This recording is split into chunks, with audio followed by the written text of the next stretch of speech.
வணக்கம். மனம் கவர்ந்த பங்குச்சந்தை அப்படிங்கிற இந்த தொடரில் வார நாட்களில் நம்ம பங்குகளை பற்றி பார்த்துக்கிட்டு வரோம். இந்த வாரம் நான் எனக்காக தேர்ந்தெடுத்த சில பங்குகளை உங்களோட பகிர்றதுக்கு முன்னாடி புதிதாக இணைந்துள்ள அத்தனை நல்ல உள்ளங்களுக்கும் என்னுடைய மனமார்ந்த நன்றிகள். உங்களுடைய லைக்ஸ், கமெண்ட்ஸ் மற்றும் சப்ஸ்கிரிப்ஷன் மூலிமா நீங்கள் கொடுத்துட்டு வர ஆதரவுக்கு மிக்க நன்றி. இந்த ஆண்டினுடைய முதல் வாரத்தில் நம்ம இருந்துக்கிட்டு இருக்கோம். பங்குச்சந்தை ஒரு வரலாற்று உச்சத்தில் க்ளோஸ் ஆகிருக்கு. ஸோ அப்படிப்பட்ட ஒரு சூழ்நிலையில் இந்த பதிவை எடுத்துக்கிட்டு இருக்கேன். அனைவருக்கும் புத்தாண்டு நல்வாழ்த்துக்கள்.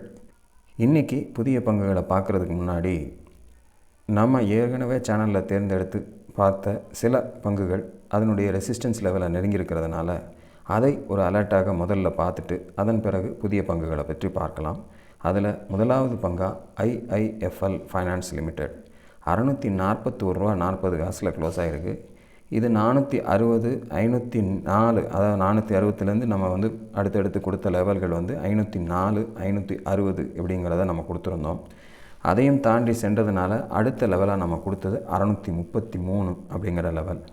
அதையும் போய் டச் பண்ணிடுச்சு, அதையும் தாண்டிடுச்சு. ஸோ அதுக்கு அடுத்த லெவலாக நம்ம பார்க்கக்கூடிய இடம் 670 அப்படிங்கிறதையும் நம்ம கொடுத்துருக்கோம். ஸோ இதில் யாராவது உங்களுடைய பொசிஷன்ஸை வச்சுருந்தீங்கன்னா இந்த ஒரு லெவலுக்கு போயிருக்கிறதுனால உங்களுக்கு ஒரு அலர்ட்டாக இருக்கும் அப்படிங்கிறதுக்காக இதை நான் முதல்ல எடுத்து காமிச்சிருக்கேன். ஸோ மேலே 633க்கு மேலே சென்றுட்டுறதுனால நீங்களும் கவனத்தோடு இருந்து 670 வரைக்கும் போனால் உங்களுக்கான ப்ராஃபிட்டுகளை எடுத்துக்கிறதுக்கு சௌகரியமாக இருக்கும். 650 அப்படிங்கிறது இந்த வாரத்தினுடைய உச்சமாகவும் இருந்திருக்கு. இன்னொரு ஸ்டாக் பார்க்கலாம். அடுத்த ஸ்டாக் BHEL 299 ரூபா 50 காசில் க்ளோஸ் ஆகிருக்கு. 300 ரூபா 85 காசு வரைக்கும் போயிருக்கு. ஸோ ஆல்மோஸ்ட் நம்முடைய செகண்ட் லெவலில் நெருங்கி வந்துக்கிட்டு இருக்காங்க. நம்ம முதல் லெவலில் நாங்கள் 277 கொடுத்தோம். ஸோ அதில் கிட்டத்தட்ட அதை தாண்டி இன்னும் அதுக்கு அடுத்த லெவல் போகிறதுக்கு தடுமாறிட்டு இருந்தது. இந்த தடவை கொஞ்சம் 300 ரூபா வரைக்கும் நெருங்கி வந்துட்டாங்க. ஸோ அதையும் தாண்டி கிராஸ் பண்ணுறதுக்கு வரக்கூடிய வாரம் வாய்ப்பு தருதா அப்படிங்கிறத பாருங்கள். அப்படி சந்தர்ப்பம் கிடச்சா இதனுடைய உச்சமான 336 வரைக்கும் செல்வதற்கான வாய்ப்புகளாக இருக்கலாம். அதை கடக்கும்போது நம்ம புதிய லெவல்ஸை நம்ம எடுத்துக்கலாம். இருந்தாலும் இந்த இடத்துல உங்களுக்கு ஏதாவது சந்தர்ப்பங்கள் மாற்றங்கள் வரும்போது டக்குன்னு ப்ராஃபிட் புக் பண்ணிக்கிறதுக்கு இது ஒரு அலர்ட்டாக இருக்குமே அப்படிங்கிறதுக்கு தான் இதை முதல்ல எடுத்து போட்டிருக்கேன். ஸோ அடுத்த ஸ்டாக் பார்க்கலாம். கரூர் வைஸ்யா பேங்க் 272 ரூபா 50 காசு. இது போன வாரமே 256ஐயும் தாண்டிடுச்சு. ஸோ கவனிக்கலை. இருந்தாலும் அதையும் தாண்டி கிட்டத்தட்ட 272.50 வரைக்கும் இப்போ போயிருக்கு. ஸோ அந்த லெவலுக்கு மேலே போகும்போது நம்முடைய அடுத்த லெவலான 287 அடுத்த லெவலாக வர்றதுக்கு சான்சஸ் இருக்குது. ஸோ ப்ராஃபிட் புக் பண்ணணும்னு நினைக்கிறவங்க இந்த லெவலில் வாங்கியிருந்தீங்க கீழே அப்படின்னா உங்களுக்கு அந்த 287 ஒரு கவனத்தோடு பார்த்துக்குங்க. அந்த இடம் வரும்போது அதை தாண்டி செல்லலை அப்படின்னும்போது உங்களுடைய ப்ராஃபிட் புக்கிங்கை கவனமாக பண்ணிக்கணும் அப்படிங்கிறதுக்காக இதை ஒரு அலர்ட்டாக எடுத்து காமிச்சிருக்கேன். அடுத்த ஒரு ஸ்டாக் பார்க்கலாம். NMDC லிமிடெட் 84 ரூபா 53 காசில் முடிச்சிருக்காங்க. 69லேருந்து கொஞ்சம் கொஞ்சமாக ஏறி 82 கடந்திருக்காங்க. இப்போ 84க்கு மேலே க்ளோசிங் வச்சுருக்காங்க. ஸோ அடுத்தபடியாக இதனுடைய ரீசெண்ட் உச்சமான 96 நெருங்கி செல்வதற்கு வாய்ப்புகளாக இருக்கலாம். ஸோ 82 தான் இப்போதைக்கு ஒரு நல்ல சப்போர்ட்டாக இருக்குங்கிறதையும் கவனத்தில் வச்சுக்கோங்க. அதை தாண்டி செல்லும்போது நமக்கு 96 அடுத்த வாய்ப்புகளாக நமக்கு ரெசிஸ்டன்ஸாக இருக்கும் அப்படிங்கிறத கவனத்தில் வச்சுக்கோங்க. ஸோ இதெல்லாம் ஏன் சொல்கிறேன் கவனத்தில் வச்சுக்கோங்க அப்படின்னா 82 கீழே வரும்போது நம்ம கொஞ்சம் உஷாராக இருக்கணும். சில நேரம் அந்த நெருக்கத்துக்கு போயிட்டு திரும்பி கீழே வந்துருச்சு அப்படின்னா நம்ம ப்ராஃபிட் புக் பண்ணிக்கணும். ஏன்னா 69 நெருக்கத்தில் நீங்கள் வாங்கியிருந்தீங்க அப்படின்னா 82ங்கிறது உங்களுக்கு ப்ராஃபிட் புக்கிங் ப்ளேஸாக இருக்கும். அதையும் தாண்டி செல்லுதுன்னா சைலண்ட்டாக விட்டு வேடிக்கை பார்த்து அந்த 96 கிட்ட வரும்போது நம்ம புக் பண்ணிக்கிறது நல்லது. ஸோ இதுதான் இந்த வாரத்தில் நான் எடுத்த சில ஸ்டாக்குகள் என் கண்ணில் பட்டு நான் உங்களுக்கு அலர்ட்டாக சொன்னது. அதே போல் நீங்களும் நான் கவனிக்காமல் சொல்லாமல் இருந்தாலும் நீங்கள் உங்களுக்காக தேர்ந்தெடுத்த சில ஸ்டாக்குகள் மேலே போச்சு அப்படின்னா அதை கமெண்ட்டில் நீங்கள் பதிவு பண்ணுங்கள். எனக்கும் அது ஒரு அடுத்தவர்களுக்கு சொல்கிறதுக்கு ஒரு சந்தர்ப்பமாக இருக்கும் அப்படிங்கிறதையும் நான் சொல்லிக்கிறேன். ஸோ இந்த வாரத்துக்கான நம்முடைய புதிய பங்குகள் என்னென்னன்றதை முதலாவதாக பார்க்கக்கூடிய stock Indian renewable energy development agency limited IREDA அப்படிங்கிறது தான் சிம்பிள். ஸோ ஒரு நல்ல ஒரு பாட்டமுக்கு அந்த பாட்டம்லேருந்து ஒரு டேர்ன் எடுத்து நிற்கிறத நம்ம பார்க்க முடியுது. ஸோ நல்லா இந்த ஃபுல் கிராஃபும் நான் காமிச்சிருக்கேன். காரணம் என்னென்னா உங்களுக்கு அப்போ தான் புரியும் எங்கேருந்து இறங்கி எப்படி தவழ்ந்துக்கிட்டு இருக்குது, எங்கே அது சப்போர்ட் எடுத்து திரும்புது அப்படிங்கிறத நீங்கள் பார்க்கும்போது உங்களுக்கு ஒரு நல்ல வளைவு கொடுத்து திரும்பின இடத்த நீங்கள் பார்க்குறதுக்கு சந்தர்ப்பமாக இருக்கும். ஸோ இதற்கு அப்புறம் இதனுடைய அடுத்தடுத்த பொசிஷன்ஸ் எப்படி செல்ல போகுது, அதற்கு வாய்ப்புகள் எப்படி கிடைக்க சான்சஸ் இருக்கும் அப்படிங்கிறத நம்ம பார்க்கும்போது இது $146.64 க்ளோஸ் ஆகிருக்கு. ஸோ இந்த வாரத்தினுடைய உச்சம் 147.60. அதையும் தாண்டி ஒரு ஸ்ட்ராங்காக அடுத்து வரக்கூடிய வாரங்களில் மூவ் ஆச்சு அப்படின்னா முதலாவது லெவலாக நமக்கு போகிறதுக்கு 170 அப்படிங்கிறது வாய்ப்புகள். அதை தாண்டி ஒரு ஸ்ட்ராங் க்ளோசிங் கொடுத்தாங்கன்னா 196 அப்படிங்கிறது இரண்டாவது வாய்ப்பாக இருக்கும். அதையும் தாண்டி ஒரு ஸ்ட்ராங் க்ளோசிங் கொடுத்தாங்க அப்படின்னா 218 அப்படிங்கிறது மூன்றாவது வாய்ப்பாக இருக்கும். அதையும் தாண்டி ஒரு ஸ்ட்ராங் க்ளோசிங் கொடுத்துச்சு அப்படின்னா 240 அப்படிங்கிறது நான்காவது வாய்ப்பாக இதில் இருக்கிறதுக்கு சான்சஸ் இருக்கும் அப்படிங்கிறதுக்காக இதை நான் எடுத்திருக்கேன். ஸோ கீழே 128க்கு கீழே க்ளோசிங் போயிடுச்சு அப்படின்னா இறங்கி நம்ம கவனத்தோடு அதில் வெளியில் வர்றதுக்கு முயற்சி செய்கிறது நல்லது. நம்முடைய ப்ராஃபிட்டை எந்த அளவுக்கு நம்ம பார்க்குறோமோ அதே போல் இழப்பை வந்தாலும் தாங்கிக் கொள்ளக்கூடிய சக்தி இருக்கிறவர்களால் மட்டும்தான் நம்ம பங்குச்சந்தையில் சஸ்டெயின் பண்ண முடியும். ஏன்னா அதை நம்ம இல்லை இறங்குச்சுன்னா மறுபடியும் வெளியில் வரும் அப்படின்றதெல்லாம் வேறு விஷயம். அது வரும், அது எல்லா பங்குகள்லையும் நடக்குமாங்கிறது சாத்தியமில்லை. ஏன்னா அந்த பர்டிகுலர் பங்குக்கு ஏதாவது ஒரு நெகட்டிவ் நியூஸ் வந்து இன்னும் கடுமையாக இறங்கி போய் இதிலேருந்தும் பாதி போயிடுச்சுன்னு வைங்க, நம்ம பல ஆண்டு காலம் அது திரும்புகிற வரைக்கும் காத்திருக்கணும். இல்லை வரவே வரலைனாலும் நமக்கு ரொம்ப மோசமான ஒரு சூழ்நிலைகள் ஏற்பட்டுரும். ஸோ அதனால் இந்த கீழே லெவல்ஸை மட்டும் நம்ம மெயின்டைன் பண்ணி அந்த லெவலுக்கு கீழே போகாத வரைக்கும் நமக்கு மேலே போகிறதுக்கான வாய்ப்புகள் கிடைக்கும்போது ஏதாவது ஒரு சரியான பர்சன்டேஜ் நமக்குள்ளே கவனத்தை வச்சுட்டு இதில் என்ட்ராயிட்டோம், இதில் ஒரு 5% 10% அந்த லெவலில் கிடச்சிது அப்படின்னா நம்ம எக்ஸிட் பண்ணிக்கலான்ற மாதிரியான சில விஷயங்களை நம்ம கடைபிடிச்சிட்டு வந்தோம்னாலே நமக்கு பங்குச்சந்தையில் லாபங்கள் சராசரியாக கிடைக்கிறதுக்கு வாய்ப்புகளாக இருக்கும். அடுத்த ஸ்டாக் பார்க்கலாம். டாடா ஸ்டீல். இது $282.88 க்ளோஸ் ஆகிருக்கு. கிட்டத்தட்ட இதனுடைய வரலாற்று உச்சத்துக்கு நெருங்கி வந்திருக்கு. இதற்கு மேலே ஒரு க்ளோசிங் இது வரைக்கும் வரலை. வரக்கூடிய வாரங்களில் அப்படி தாண்டி க்ளோசிங் கொடுத்துச்சு அப்படின்னா நமக்கு அடுத்த லெவல் போகிறதுக்கான வாய்ப்புகள் அதிகமாக இருக்கும் அப்படிங்கிறது தான் நிலமை. இந்த வாரம் அதுவும் குறிப்பாக பார்த்திங்கன்னா 169 தான் நான் அந்த ரேஞ்சில் கொடுத்துருந்தது. அதுக்கு அடுத்து 185, அதையும் தாண்டி இப்போ மேலே போச்சு அப்படின்னா 203ங்கிறத நான் ஏற்கனவே கொடுத்தது தான். 185 நான் இப்போ அதை கலர் மாற்றிருக்கிறது உங்களுக்கு சௌரியமாக தெரியணுமேனு. இது இப்போ ஒரு பார்டர் பிளேஸ் மாதிரி. ஸோ இந்த லெவலுக்கு மேலே ஒரு பிரேக் அவுட் கொடுத்துச்சுன்னா ஒரு ஹிஸ்டாரிக்கல் டாப்பை கட் பண்ணி போகிறதுனால நமக்கு ஒரு ஃப்ரெஷ் பிரேக் அவுட்டில் இன்னும் ஒரு வேகத்தோடு மேலே செல்கிறதுக்கு வாய்ப்புகளாக இருக்கும் அப்படிங்கிறதுக்காக இதை தேர்ந்தெடுத்து உங்களுக்கு இப்போ ஃப்ரெஷ்ஷாக காட்டிக்கிட்டு இருக்கேன். ஸோ 185 தாண்டி ஒரு க்ளோசிங் கொடுக்கும்போது 203 அப்படிங்கிறது முதல் லெவலாக இருக்கும் அப்படிங்கிறத மனதில் வச்சுங்க.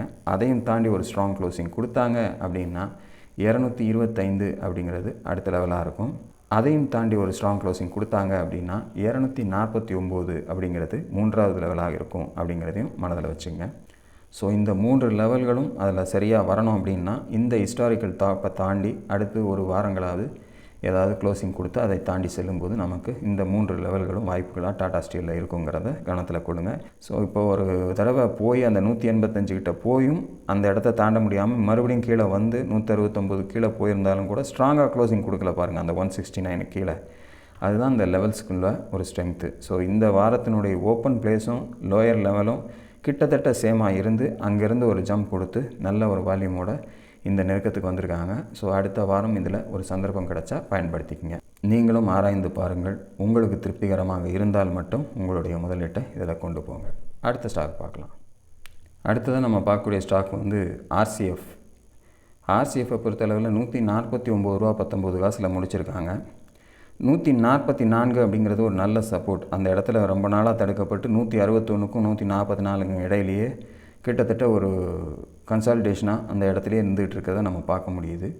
ஸோ இந்த இடத்த விட்டு இது வெளியே செல்கிறதுக்கு வாய்ப்புகள் இந்த முறையாவது கிடைக்குதா அப்படிங்கும்போது நமக்கு இந்த இடத்துலையே நம்ம வாங்கினோம்னா அடுத்து ஒரு $11 வரைக்கும் நமக்கு வாய்ப்புகளாக இருக்கலாம் மேலே போய் டச் பண்ணுறதுக்கு அப்படிங்கிறதுக்காக இதை நான் தேர்ந்தெடுத்தேன்.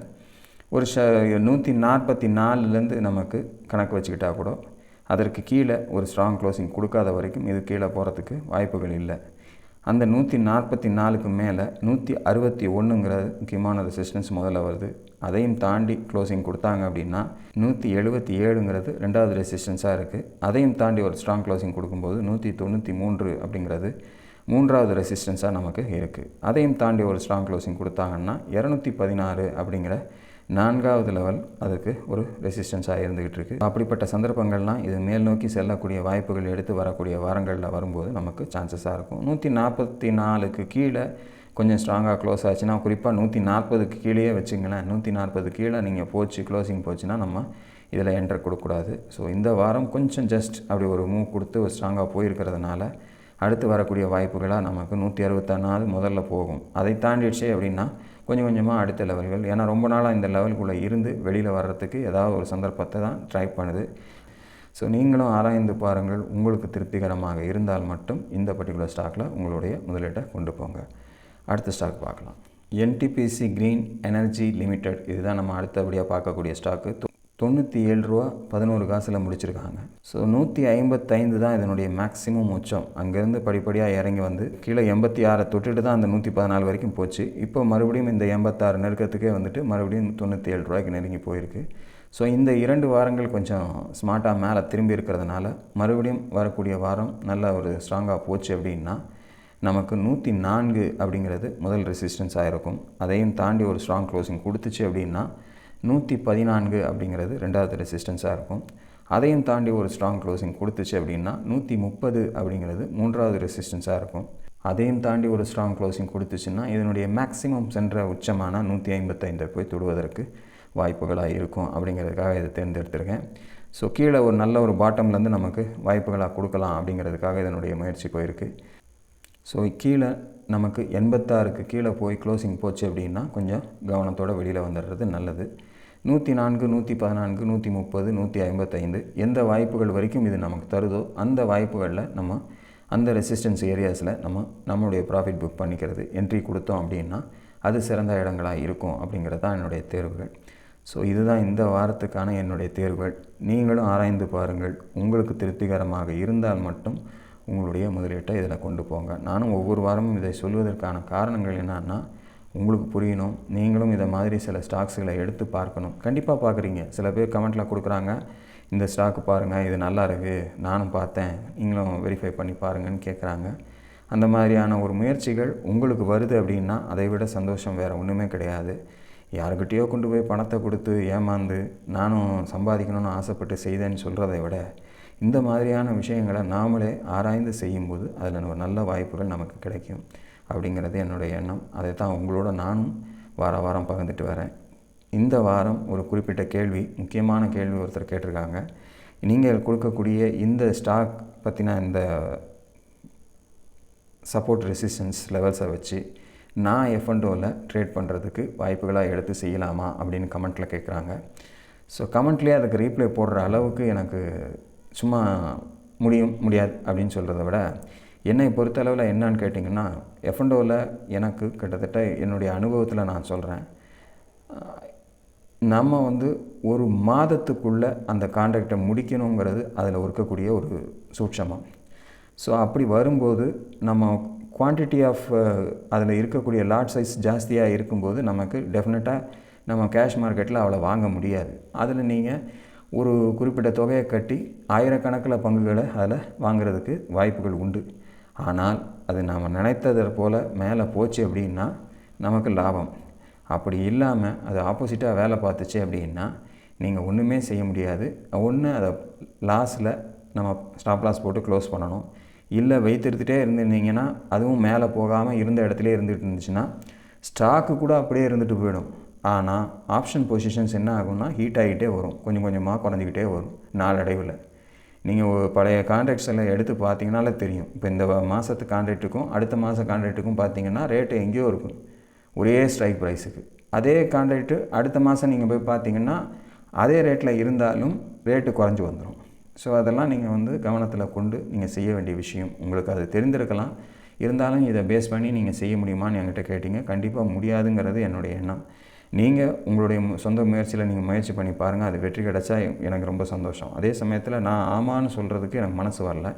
இது நம்ம ஒரு 3 மாதமோ 6 மாதமோ வச்சுருக்கோம் அப்படின்னா நமக்கு ஒரு பெர்சன்டேஜ் கிடைக்காதுன்னா சந்தோஷமாக வெளியில் வரலாம். நமக்கும் ஒரு நிம்மதியாக இருக்கும், சரி ரைட்டு பண்ணோம் அப்படின்ட்டு. இது ஒரு ரேஸ் மாதிரி நம்ம அது கூட என்னமும் கண்ணை மூடவே முடியாத அளவுக்கு பார்த்துக்கிட்டு இருக்கணும். நானும் F&Oவில் ட்ரேட் பண்ணிகிட்ருக்கேன்னா என்னென்னா எனக்கு பர்சனலாக பண்ணுவேன் ஒழிய எக்காரணம் கொண்டு விவரம் தெரியாதவர்களுக்கு நான் அதை சஜஸ்ட் பண்ண மாட்டேன். திடீர்னு என்கிட்ட கேட்குறாங்க அப்படின்னா டெஃபினட்டாக சொல்ல மாட்டேன். இது நான் ஏதோ எனக்கு தெரிஞ்சதாக நான் சொல்கிற மாதிரி நான் நினைக்க வேண்டாம்.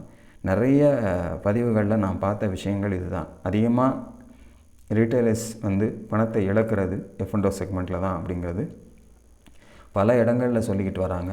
ஆனால் அதே நமக்கு என்ன ஆசைன்னா, சரி கொஞ்சம் சீக்கிரமாக ஏர்ன் பண்ணலாமே அப்படிங்கிற ஒரு எண்ணத்தில் நம்ம அதில் என்டர் ஆகிடுறோம். பட் அதில் இருக்கக்கூடிய ரிஸ்க்குங்கிறத நமக்கு விட்டு போகும்போது தெரியாது. மொத்தமாக பெருசாக விட்டு இருக்கும்போது தான் ஐயோ இவ்வளோ வேணும்னே நம்ம இழந்துட்டோமா அப்படிங்கிற ஒரு நினைப்பு கடைசி நேரங்களில் சேரும். அதனால் கவனத்தோடு ட்ரேட் பண்ணுங்கள். உங்களால் லாபம் ஈட்ட முடியும்னா உங்களுடைய திறமைக்கு என்னுடைய பாராட்டுக்கள். கண்டிப்பாக ஏர்ன் பண்ணுங்கள். பட் இதை பேஸ் பண்ணி செய்வீங்களான்னா அதுக்கு நான் எந்த விதமான பெரிய உத்தரவாதமும் ஆமாங்க நீங்கள் வாங்குங்க, இதை பேஸ் பண்ணி வாங்குங்கன்னு என்னால் நான் சொல்லவே முடியாது. அது எந்த இதுவாக இருந்தால் கூட அதுக்கு தான் நான் உங்களுக்கு கடைசியில் ஒரு வார்த்தையை வச்சிடுறேன். நீங்களும் ஆராய்ந்து பாருங்கள். ஏன்னா உங்களுக்கு அதில் ஒரு கான்ஃபிடென்ட் இருக்கணும். இந்த ஸ்டாக்கு டெஃபினட்டாக மேலே போகுங்கிற கான்ஃபிடென்ட் இருந்தால் தான் அதனுடைய மூமெண்ட் உங்களுக்கு பாசிட்டிவாக இருக்கும். இதுவும் நான் ஒவ்வொன்றும் தேர்ந்தெடுத்து உங்களுக்கு கொடுக்கறதுக்கு காரணம் என்னென்னா, நீங்கள் ஒரு சிலதை பார்ப்பீங்க. இதுவும் பார்க்கும்போது உங்களுக்கு அடுத்து வரக்கூடிய வாரங்களில் ஒரு நல்ல வாய்ப்பை தர மாதிரி இருந்தால் நல்ல ரிசல்ட்டை நீங்கள் எடுக்கிறதுக்கு சந்தர்ப்பமாக இருக்குமேங்கிறது தான் நானும் எடுத்து காமிச்சிட்டு வரேன் ஒவ்வொரு வாரமும். ஸோ தொடர்ந்து அடுத்த வீடியோவில் உங்களோடு இணைகிறேன். அதுவரையில் நன்றி, வணக்கம்.